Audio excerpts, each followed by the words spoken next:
دا په هرات ولایت کې هغه میرمنې دي چې د کورنیو سرپرستان یې په تیرو جګړو کې وژل سوي او اوس مهال د کور سرپرستي دوی ته ورترغاړې ده. دوی د زعفرانو په دې کارخونه کې د سهار له 7 بجو بیا د مازدیګر تر 5 بجو پورې د زعفرانو دغه پیاز منظموي او له همدې لارې د خپلې کورنۍ ورځني مصارف لاسته راوړي.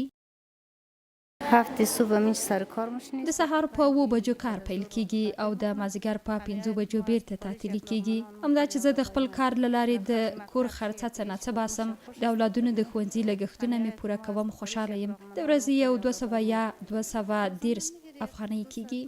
دغه میرمنې وایي چې په هرات ولایت کې د زعفرانو د حاصلاتو په رسیدو سره د دوی ژوند هم څه ناڅه ښه کیږي او دومره څه پیدا کوي چې له خپلو اولادونو سره ماښام وخوري. د دوی په خبره چې له مجبورۍ څخه په ډیرو کمو پیسو کار کوي. خود من 3 طفلک‌های دارم، شوهرم معتاد. زه 3 ماشومان لرم، خاوند مې معتاد دی، کار نشي کوي. مجبور خپل کار ته راسم. ډېرې ستونزې لرم. موږ له خپل کار راځي، نور میرمنې هم راځي. الله پاک دې راضي سي، موږ راضي یو. زه هیله لرم ټولې هغه میرمنې چې اړمنې دي باید په کار سي، د کار زمینه ورته برابره سي.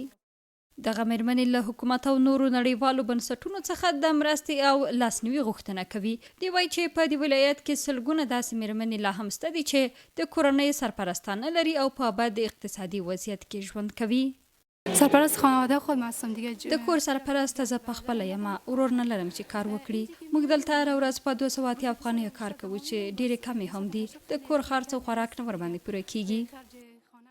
د دې کارخونې مسؤلین بیا وایي چې هڅه یې دا ده تر څو نورې هغه بې سرپرسته میرمنې دلته په کار وګماري چې بیکاره دي. د دوی په خبره که چیرته د زعفرانو لپاره حکومت بازار موندنه وکړي نو دوی به د زعفرانو کښت زیات کړي چې ورسره به ډېری نورې میرمنې په کار سي.